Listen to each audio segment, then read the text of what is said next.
Mapagpalang araw sa inyo, Sir Seth, at sa mga giliw nyo na tagapakinig. Ako po si Marco, at nais kong ibahagi sa inyo ang aking naging karanasan sa babaeng enereto sa akin, gayon din sa aking kabarkada. Nang magkasama kami ng kaibigan ko habang nagpapalipas kami ng oras sa kalagitnaan ng bakante naming klase. Nag-aaral ako sa bahaging Cavite. Nasa kolehiyo ako ng mga panahong yon. Naisipan naming maglaro ng online game sa computer shop na malapit sa aming universidad ng kaibigan ko. Nagpatay oras kami hanggang sa tuluyan na akong sumuko at mabagot. Niyaya ko na lamang siyang tumambay sa may hallway kaso hindi rin naman kami nalibang dahil nakaka-pressure doon. Maraming mga estudyante at nababati pa kami ng aming mga professor kaya nagdesisyon kaming maglakad-lakad. Napadaan kami sa may kantina pero hindi naman kami nagugutom kaya lumagpas na lamang kami sa karamihan ng mga estudyante. Bandang 2:00 ng hapon, medyo tirik na tirik pa ang araw. Napadaan na kami sa may bahaging parking lot at nakasalubong namin ang tatlo naming mga kabarkadang sina Bong, Juno at Jigs. Niyaya nila kaming magtungo sa karinderya para makipagkita sa mga estudyanteng pinopormahan nila na madalas doon na tumatambay at kumakain. Hindi naman kami interesado kaya hindi kami sumama sa kanila. Nagpatuloy kami sa paglalakad hanggang sa masipat namin sa hindi kalayuan ang isang itim na kotse. Huminto yun at humanay sa 3 katabing sasakyan. Pamilyar ang kotse at natitiyak ko kung sino ang nagmamay-ari nun. Pero inabangan namin ni Alfredo na bumaba ang driver nito. Makalipas ang ilang sandali ay bumaba sa kotse si Ronel at nasorpresa ako nung mapansin na may kasama siyang babae. Bumaba ang babae at doon nag-umpisang uminit ang ulo ko nun. Nakita ko si Dahlia, ang babaeng dinedeskartihan ko sa kabilang department. Nagigigil ako lalo pat nakikita ko kung paano sila maghawak kamay ni Ronel na nagpatotoo na magkasintahan silang dalawa. Naiinis ako sa sarili ko noon. Hindi ko sukat akalaing pagtataksilan ako ni Ronel at hayagan pa niyang ibinalandra sa pagmumuka ko na nobya na niya si Dahlia. Porket napakarami kong utang sa kanya. Bigla niya lamang akong sasaksakin sa likuran at iiputan sa ulo, di ba?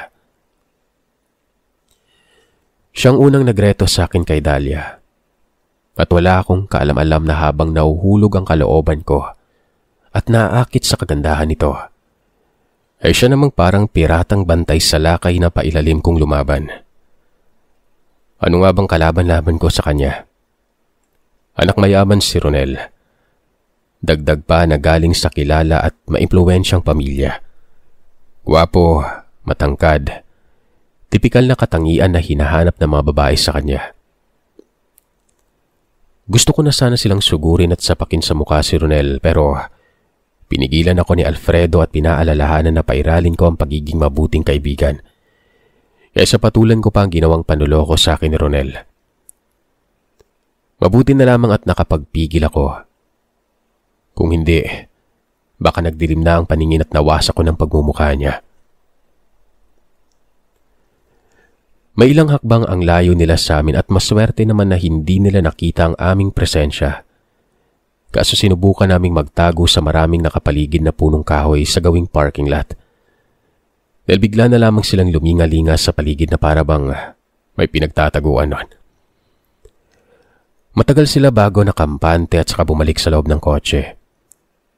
Hindi namin malaman ni Alfredo kung anong nangyari at kung bakit sila bumalik sa kotse pero patuloy pa rin namin silang pinanood nun. Pinaandar ni Ronel ang kotse ng paatras at pagkatapos ay lumabas sila sa campus. Bigla kaming umalis sa pinagkukublian at hinabol namin ang kotse kung saan yung magtutungo. Patuloy lamang itong umaandar palayo hanggang sa matanaw namin na lumiko ang sasakyan patungo sa isang masukal at mapunong bahagi na malayo sa campus na yon.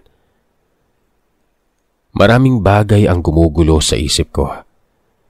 Gusto na sana naming bumalik kaso ay napuno na kami ng kuryosidad at hindi na matahimik ang aming isipan. Kaya ganoon na lang ang pagnanais namin na masundan silang dalawa. Kahit may kalayuan ay nagtungo pa rin kami sa kasukalan. Naisip namin na mahaba pa ang oras para sa huli namang subject pero kinakailangan din naming makabalik sa campus bago ba kami mahuli sa klase. Nung makarating kami sa kasukalan, dumaan kami sa matatalas na talahiban. Biniro pa ako ni Alfredo na baka doon nagustuhan ni Ronel na makaraos kasama si Dalia pero sinaway ko siya at sinenyas ang tumahimik kung ayaw naming mahuling nanunubok sa kanila. Sa totoo lang, natatakot ako sa naisip ni Alfredo. Maipagtingin ako kay Dalia at ayoko makita siyang nagpapagamit sa ibang lalaki kaso wala naman akong karapatan dahil hindi niya ako nobyo. Isa lamang akong hamak na manliligaw na walang pag-asa sa kanya. Nung mapansin namin silang dalawa ay may buhat-buhat na itim na garbage bag si Ronel. At noong pagtulungan nila ni Dalia na sirain ang lagayan, ay ganun na lang ang ikinagulat namin ni Alfredo nang mapansin na isang estudyanteng babae ang laman nun. Takot na takot ang babae at ang tiyako ay hindi lamang kami nagkakalayo ng edad. Tinakpan ko ang bibig ko at hindi ako gumawa ng anumang ingay. Habang pabulong-bulong naman sa akin si Alfredo, na tanong ng tanong kung sino ang naturang babaeng yon. Ipinipilig ko na lamang ang ulo ko at sinenyasan ko siyang tumahimik at mag-focus sa aming nakikita. Inabangan namin ang kasunod na mangyayari. Biglang nagsisisigaw ang estudyanteng babae pero tinakpan ni Ronel ang kanyang bibig sa pamamagitan ng panyo na mukhang nilagyan niya ng gamot na pampatulog. Saglit na nawala ng malay ang babae. Inihiga nilang dalawa ni Dalia ang babae na yon at doon ay unti-unting kumulimlim ang kalangitan. Natakpan na mga ulap ang haring araw at kasabay noon ay biglang nagbago ang anyo ni Ronel at Dalia. Bumagsik ang kanilang mukha. Tinubuan sila ng mga matutulis na mapuputing pangil na parang mga lagari noon. Humaba din ang kuko na halos ilang pulgada. Umalingasaw ang mabaho at malansang amoy. Nagmistula silang mga halimaw at walang habas nilang binalian ng braso ang babae at pagkatapos ay pinagpira-piraso ang kanyang uniforme. At kasunod noon ay binutas ang dibdib pababa sa tiyan hanggang sa lumabas ang sariwang dugo. Inilabas nilang dalawa ang bituka, atay, abdo, at maging ang puso ng babae at pinagsaluhan habang punong-puno ng dugo ang kanilang mga bibig noon. Hindi nagtagal at nagawa pa nilang maghalikan at maghalakhakan. Napatayo si Alfredo at nagmamadaling tumakbo palayo. Hinabol ko siya at maswerteng hindi kami napansin ng magkasintahan na yon. Nung nakalabas kami sa bukana ng kasukalan, ay doon bumaliktad ang sikmura ni Alfredo. Sumuka siya at inilabas niya lahat ng kinain niya noong katanghalian na yon. Medyo nahilo ako sa nakakasulasok na amoy. Nanigas ang kalamnan ko sa sobrang kaba pero sinubukan ko pa rin na magpakatatag nun. Inalalayan ko si Alfredo at bumalik kami sa campus. Namumutla na si Alfredo at nanlalamig ang mga palad ko habang sariwa pa rin noon sa isip ko ang mga nangyari. Nung makarating kami sa loob ng campus, pinagtitinginan kami ng mga estudyante at mukhang naguguluhan sila sa ekspresyon na mukha namin. Para na umano kami mga bangkay na namumutla at takot na takot nun. Hindi naman namin sila pinansin at nagdire-diretso kami sa paglalakad. Hanggang sa nasumpungan namin ang aming mga kabarkadang masayang nagkakaasaran. Nung makita nila kami ay ganoon na lang ang ipinagtaka nila. Tinanong pa ako ni Bong kung anong nangyari at kung bakit nanlalamig kami ni Alfredo. na parang nakakita kami ng multo nun. Hindi kami nakapagsalita dahil sa nilalamon kami ng matinding takot. Pinayuhan pa kami ni Jigs na magtungo sa klinik para maobserbahan ng nurse pero hindi kami nakinig sa kanya. At nasabi namin na wala kaming sakit at kaya naming pumasok sa huling klase. Nung makarating kami sa classroom, kamuntik na akong mahulog sa upuan nang mapansin na naunang dumating sa amin sa klase si Ronel na parang walang nangyari. Nanumbalik ang normal niyang anyo bilang tao at umakto siya ng normal habang nakikipagkwentuhan sa iba naming kaklase. Hindi naman kami mapakali ni Alfredo at nang magsimula kaming magklase at nagkaroon ng recitation, ay tila nalipad ang isip namin. Halos matuliro ako sa pagpapaliwanag ng napag-aralan namin dahil sumasagi pa rin sa isipan ko ang karahasang nangyari nung araw na yon. Nang matapos ang klase ay kamuntik na akong mapatalon. Nang tapikin ako sa balikat ni Ronel, pinilit ko siyang iwasan at sumama ako sa iba naming kabarkada. Gayon din kay Alfredo. Medyo nanibago siya sa amin nun. Napansin niya na parang kakaiba ang mga kinikilos namin. Balak niya sana kaming imbitahan na manood ng sine kaso tumanggi kami ni Alfredo. Gumawa ako ng dahilan at nabanggit ko sa kanya na pagod kami at gusto naming magpahinga. Napahalakak si Ronel at naisip niya na baka napagod ang utak namin sa paglalaro ng video games. Nasosobrahan na umano kami kaya bawas-bawasan namin ang paglalaro nun at mag-focus na lamang sa pag-aaral. Hindi na ako nakipagtalo sa kanya. Nakita ko na lamang ang sarili ko na sumang-ayon sa sinabi niya at ginawa ko na lamang biro ang lahat para hindi siya maghinala sa amin ni Alfredo. Papalabas na kami ng campus at niyaya na lamang niya kaming sumakay sa kanyang kotse kaso lalo kaming tumanggi. Doon na kami nasabihang killjoy ng iba pa naming mga kaibigan. Ipinagdiinan pa nila na wala kaming pakisama at nakakatampo kami na bigla-bigla na lamang na umiiwas kay Ronel.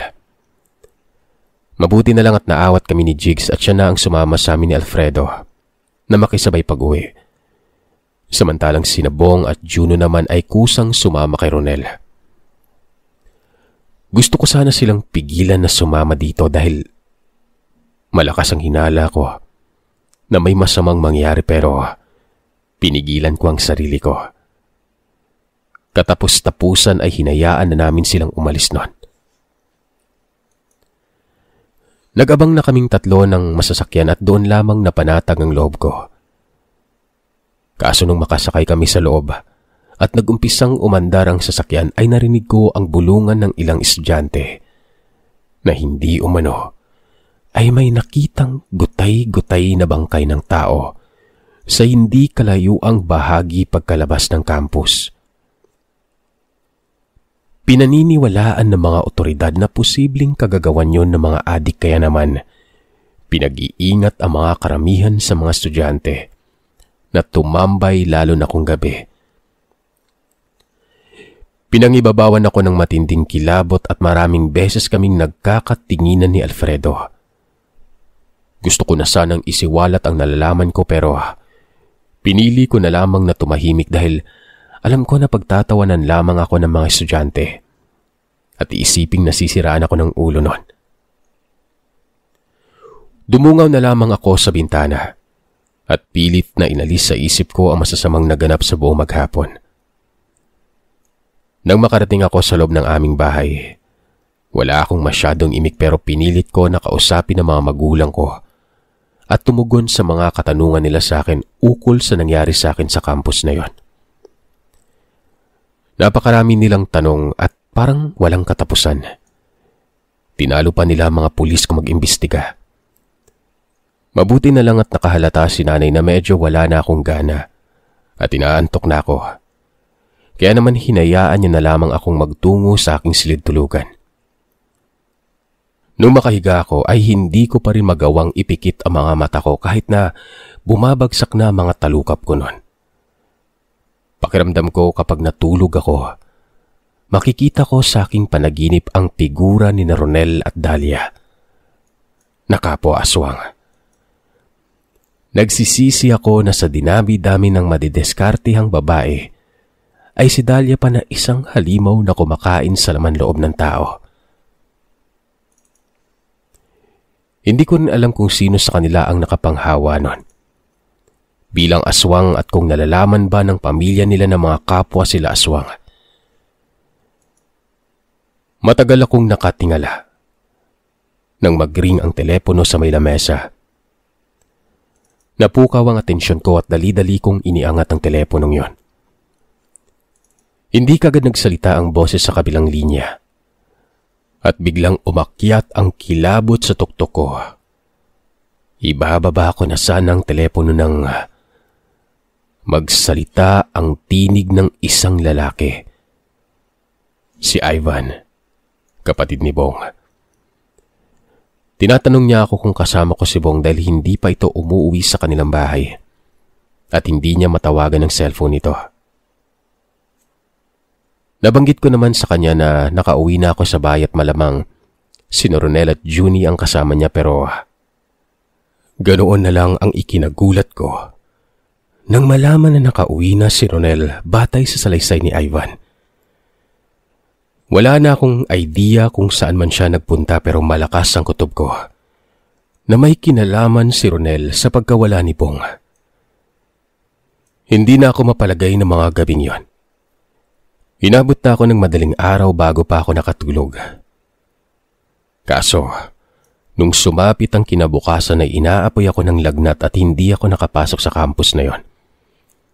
Pero nakibalita pa rin ako sa aking mga magulang, gayon din kay Juno, Jigs at Alfredo. Sinubukan ko silang kausapin sa telepono kahit talagang masama ang pakiramdam ko noon. Napag-alaman ko na kasalukuyan pa rin silang hinahanap ng mga pulis, gayon din ng kanilang pamilya. Tinanong ko si Ronel at mukha namang wala siyang kinalaman sa pagkawala ng kaibigan. Ang mas lalo pang nakapag-imbal sa akin ay parehas na nawawala si Bong at Juno noon. Batay sa kwento ni Ronel kay Jigs, inihatid niya sina Bong at Juno sa kanilang bahay pero hindi pala sila umuwi. Bagos ay nagtungo pa sa isang bar kung saan may kasama silang babae. Tinawagan ni Ronel ang dalawa at pinaamin kung saan bar sila nagtungo, pero pinagpatayan lamang daw sila ng tawag ng dalawa. Matapos noon ay tinawagan ni Ronel si Ivan na kapatid ni Bong at Felisa na kapatid naman ni Juno at ibinalita niya ang ginawa ng dalawa niyang kaibigan. Taliwas pa rin yon sa paniniwala ko. At hindi ako mapalagay sa mga sinabi ni Ronel kay Jigs. Hindi basta-basta sumasama sa ibang babae ang dalawa kong kaibigan dahil may pinopormahan silang dalawang bebot sa may karinderyang malapit sa may campus. At sa tingin ko ay matitino silang mga babae na hindi mahilig magtungo sa disco bar. Dumaan pa ang 2 araw at nakapasok na ako sa campus. Kahit medyo nanghihina pa rin ako ay pinilit ko na makapasok para makakuha ko ng detalye sa pagkawala ng aking mga kaibigan. Nag-usap kami ni Alfredo at parehas ang taong pinaghihinalaan namin sa pagkawala ng 2 naming kaibigan na yon. Yun ay walang iba kundi si Ronel. Kaya naman sinubaybayan namin siya, gayon din si Dahlia. Mukhang may bago na silang pinagtataguan ng mga bangkay at nagawa pa nilang magtungo sa may ilog kung saan meron na naman silang itinapon doon na luray-luray na katawan ng tao. Nagtataka lamang kami ni Alfredo kung saan nila dinala at tinago sina Bong at Juno noon. Naisip naman ni Alfredo na i-video ang mga ginawa ng magkasintahang aswang na magiging matibay naming ebidensya kung sakali man na isumbong namin sila sa kanilang mga ginawang pagpatay.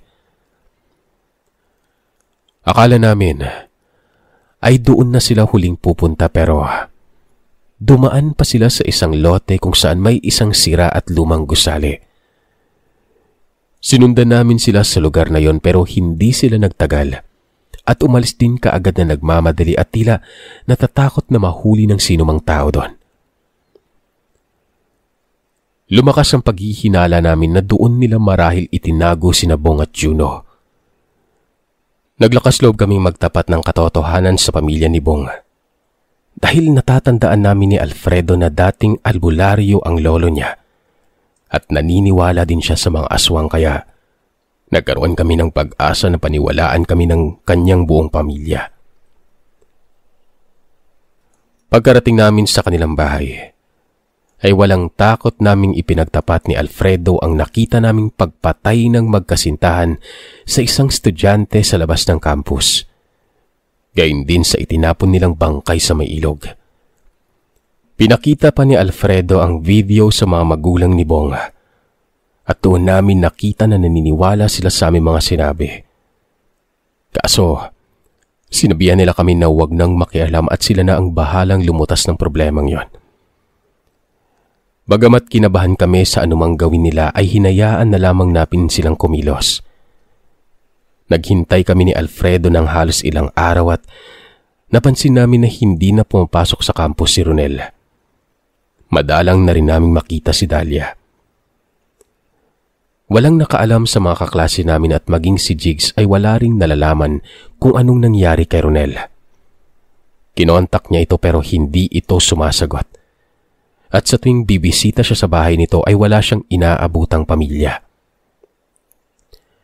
Naisip niya na baka lumipat ng paaralan si Ronel pero wala namang abiso sa amin ng mga professor namin kung talaga bang umalis na ito. Inisip namin ni Alfredo na posibleng may kinalaman ng pamilya ni Bong sa pagkawala ni Ronel at Dalia. Lalo pa kaming naghinala ng umabot na sa ilang linggo ay hindi pa rin nagpapakita si Ronel maging ang kanyang pamilya. Kaya minarapat na naming magtungo sa bahay ng pamilya ni Bong.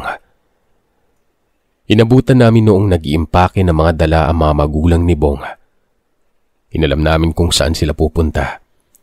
At laking gulat namin na babalik na sila sa Nueva Ecija. Pinauna na lamang daw nila ang lolo ni Bong. Doon na kami nagkaroon ng idea ni Alfredo na posibleng pinatay nila ang magkasintahan. At ang ina ni Bong ang nagbigay sa akin ng malinaw na kasagutan noon.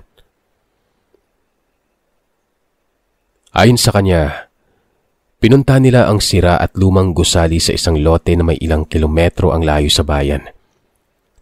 Sa mismong lugar na yon, natagpuan nila ang mga kalansay ng 2 bulto kung saan natagpuan nila ang sirang pitaka ni Bong.